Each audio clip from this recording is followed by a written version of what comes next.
कल सच धज कर मेकअप रच कर ईश्वर की शपथ लेता हूँ, रात ढलने दीजिए, दिल बदलने दीजिए। जो आज महफिल सजी है कि हीरो वही है। I felt that संविधान खतरे में है। Yes, that was a full frontal attack on democracy. No question about that. The Modi government has consistently sought to. It is killing our constitution. All the BJP state governments are competing with each other in 2014, such as the Election Commission. Chairperson, thank you, Madam Chairperson. At the onset, I have 18 minutes of allotted time by my party. Honorable Chairperson, sir, Madam, I stand today on behalf of my party, the All India Trinamool Congress, to speak on the 75th anniversary of our Constitution. A Constitution that is not merely a book, but indeed the life and the soul of our nation. Almost 75 years ago to the day, on the 25th of November 1949, Baba Saheb Ambedkar reminded us we must observe the caution which John Stuart Mill has given to all who are interested in the maintenance of democracy, namely, not to lay their liberties at the foot of even a great man or to trust him with powers which enable him to subvert their institutions. This nation was made by great men and women, but the real challenge before us today is ensuring that no one man should believe he's greater than the nation and that he is above the principles of the Constitution. Today, as I stand to participate in this historic debate, let me start with a short, yet very apt nazm by the poet Dr. Hilal Farid. I trust the truth and the irony in his words will not be lost on anyone.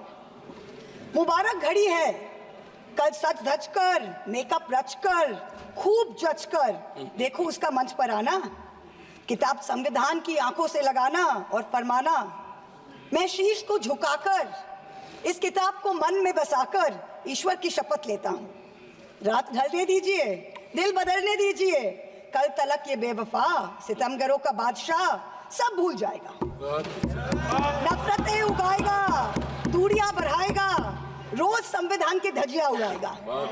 मगर जो आज महफिल सजी है यही मानती है कि हीरो वही है, मुबारक घड़ी है। For the past 10 years, a very large number of people in this country have felt that संविधान खतरे में है. Our constitution is in danger. As responsible public representatives, it is imperative that we actually put this to the test and check if this is just fear-mongering by us, as the ruling party would have us believe, or indeed is the constitutional framework imperiled. As Professor Tarun Khaitan explains, there are three broad tests to check if the political executive is constitutionally accountable, three checks for the country to remain democratic over time. So let's see how our country is faring on these three checks. The first is direct electoral accountability to the people. The second, there is accountability to the judiciary and other fourth branch institutions. And third, there is accountability rendered by the media and civil society as watchdogs of the citizenry at large.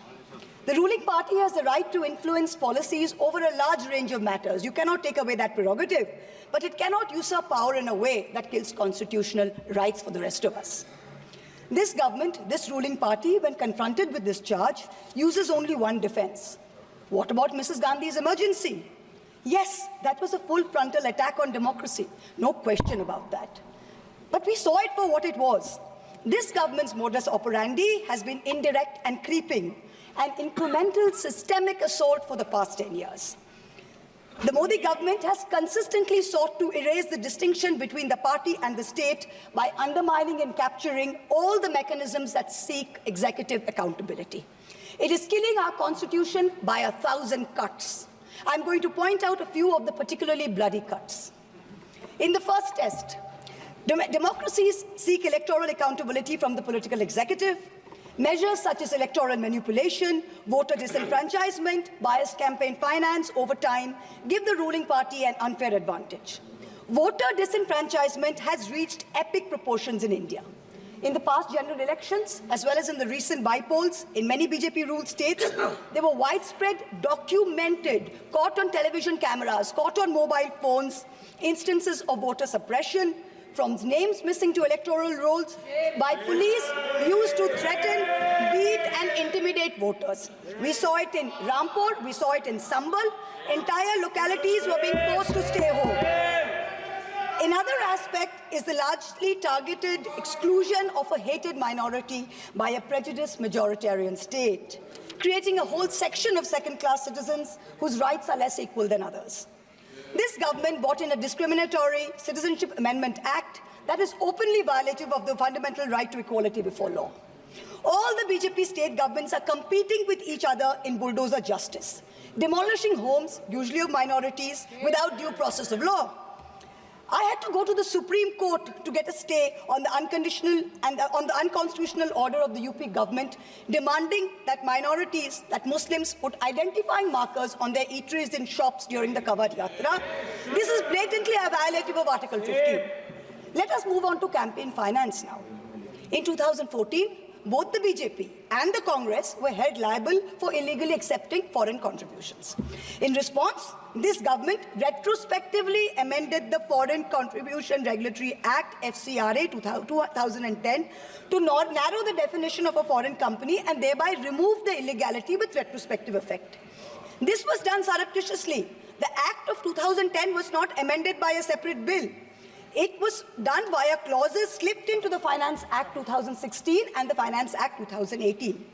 The amendments not only legalized foreign funding of political parties, they also created a new funding vehicle called electoral bonds. In 2017-18, the BJP got 97.7% of funds that were legalized by surreptitious changes to the campaign finance laws. When the electoral bond numbers came out earlier this year, we saw that the BJP had between 54 and 57% of the total amount raised in the past 6 years. This kind of unfair advantage for the BJP in campaign finance has created a very skewed playing field for the opposition in recent years. There's no denying this. The use of the government funds to promote BJP and to promote Modi ji's political branding in the run-up to the elections, Modi ji ki guarantee, Modi ji ka parivar, creates a media blitzkrieg that few smaller parties can match. For a free and fair electoral process, a neutral referee is necessary. So in addition to electoral accountability, our constitution lays down a second check of institutional accountability, where the government is scrutinized by the judiciary and by various fourth branch institutions, such as the Election Commission, the Vigilance Commission, a human rights watchdog, an anti-corruption body. The appointment mechanism of these fourth branch institutions, along with their functional autonomy, is what keeps them independent. What has this government done? This government willfully defied the spirit of the Supreme Court ruling on the Election Commission's independence by replacing the Chief Justice of India on the selection committee with a government-appointed minister. So you have a 2-to-1 majority. Prior to Modi ji becoming Prime Minister, how often did we hear of an election commissioner not filling their full term?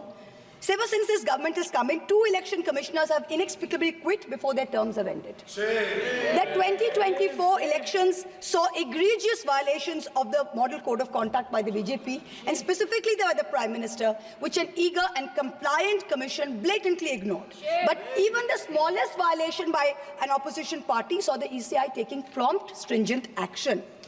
For free and fair elections, just like justice must not only be done, but must also be seen to be done. So public trust in democracy has to be restored by this election commission.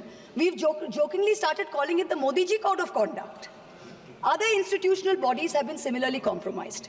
Appointments to the National Human Rights Commission have been widely criticized, especially of Justice Arun Mishra and others close to the establishment. This is a judge who, while in office, he praised on Modi ji, calling him an international visionary who thought globally and acted locally. And lest the Treasury benches claim this assessment is a biased one, please remember, it is precisely this kind of appointments that have undermined the independence of the NHRC, so much so that the NHRC has lost its UN accreditation. The NHRC can no longer represent India or vote at the UN Council of Human Rights. Allow me to turn to a simple instance of what human rights under the rule of law means, the right to bail.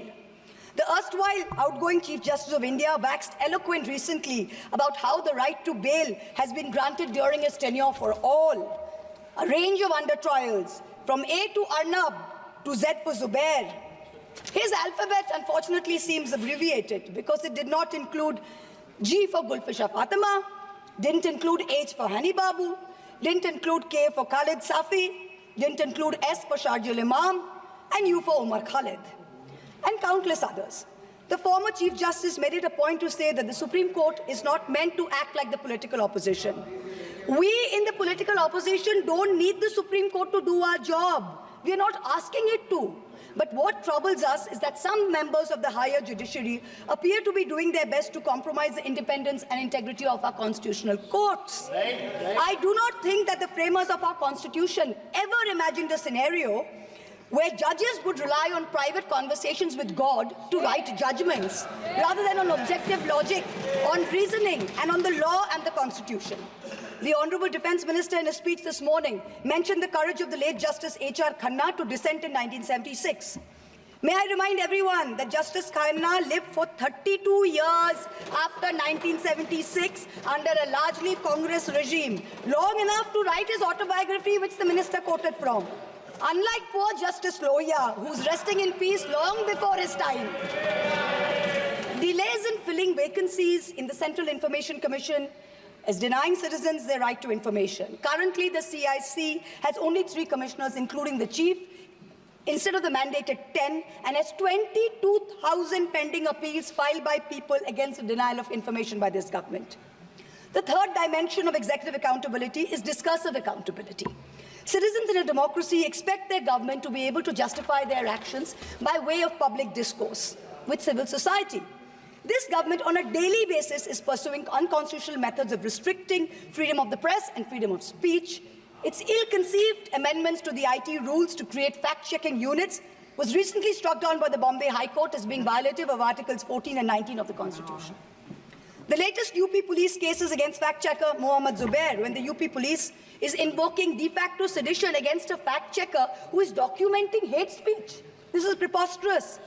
I am one of the petitioners challenging the constitutionality of the sedition law, and the Supreme Court has very clearly stated that no coercive action will be taken on alleged sedition cases till the matter is decided. Yet the government doesn't stop. The Bharatiya Nyaya Samhita, which the ruling party brought in last year when most of the parliamentarians were suspended, they said we are dropping sedition, but you also replaced it with a far more draconian Section 152. There's also something else which we all need to think about. The BNS for the first time adds terrorism as a punishable offence and defines it as an act that intends to threaten the unity, integrity and security. So the crime of terrorism is no longer anchored in an actual act. It's anchored in an intent or a thought. This means that from now onwards, the parents of disappearing Kashmiris or disappearing Manipuris who are protesting peacefully in a park can be accused of being terrorists. What they do or do not do in that park while they assemble is besides the point. As long as a police officer is convinced that they have the intent to do something, they can be terrorists. This makes terrorism a thought crime. Madam Chairperson, this is closer to the letter and spirit of the dystopian reality in George Orwell's 1984 than it is to the Constitution of India. Let me turn to how the policy of 1,000 cuts has damaged our institutions. Institutions like the Enforcement Directorate and the CBI have turned into extortionist departments for the government. 14 political parties approached the Supreme Court against the coercive criminal actions of these 2 agencies. 95% of cases by these 2 agencies are against opposition politicians. Since 2014, 25 opposition leaders facing corruption have crossed over to the BJP. 23 of them have got reprieves. 3 cases are closed. 20 cases are stalled. For years, the CBI was used to put pressure on NDTV and its promoters via a bogus case. Now that the channel's been captured, it's been sanitized, CBI says that there was never any case to start with. Airports and large infrastructure have been captured by crony capitalists by similar misuse of the ED and the CBI. In a cooked-up case against me, the CBI is wasting precious time and resources looking for a scarf and lipstick that a friend gifted me. These actions have cost India the first ever human rights violation by the Inter-Parliamentary Union in Geneva, the global body governing all national legislatures. After the abrogation of Article 370, there has been a flagrant crackdown of the constitutional rights of the people of Kashmir. Free speech and movement have been hampered. Passports cancelled without any pending cases. Never heard of it. Manipur, an integral part of the Union of India, seems to have a complete breakdown of constitutional machinery. The failure of governance is stark. The Union government under Article 355 of the Constitution is obligated to assist states in the maintenance of law and order. In May 2024, in the Supreme Court, Solicitor General stood up and said the violence is subsiding. Yet, horrifying incidents are happening every day. I petitioned the Supreme Court in the Manipur violence case. Senior Advocate Indira Jaisingh appeared for me. An expert committee was set up. But then after 27 or more hearings, there is no relief, there is no justice yet. Time constraints don't allow a more in-depth analysis, but it is crystal clear that this political executive for the past 10 years has systematically eroded democracy. It failed spectacularly on all three tests of constitutional accountability laid out by Professor Khaitan. Our constitution is bleeding from 1,000 cuts. Samvidhan khatre mein zarur hai. The need of this hour is to ensure that the idea of India survives in its purest form. This burden is heavier on some of us than on others. The judiciary and the media have a far greater responsibility in protecting our constitution than to normal citizens. History will not be kind to you, your lords and ladyships, if you falter. To every Chief Justice of India, past and present, I say this: yours is not to worry about your personal legacy.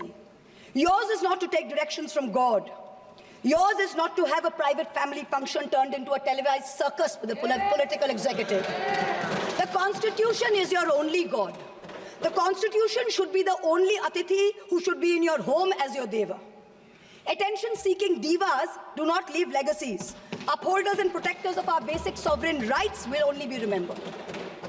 To the media, I say, you play a huge role in guaranteeing our democracy's survival. Live up to it. To taking a few liberties with Faiz Ahmed Faiz's immortal words, let me tell you. Sab taaj uchhale jayenge, sab takht giraye jayenge. Bas naam rahega Samvidhan ka. In conclusion, I pay homage to the 17 women of India's Constituent Assembly who laid the path for all of us like me to stand here today. And I would like to remind us of Vijayalakshmi Pandit's words. Freedom is not for the timid. Protecting our constitution in these harrowing times requires courage. Let us rise to it. We will succeed. Jai Hind.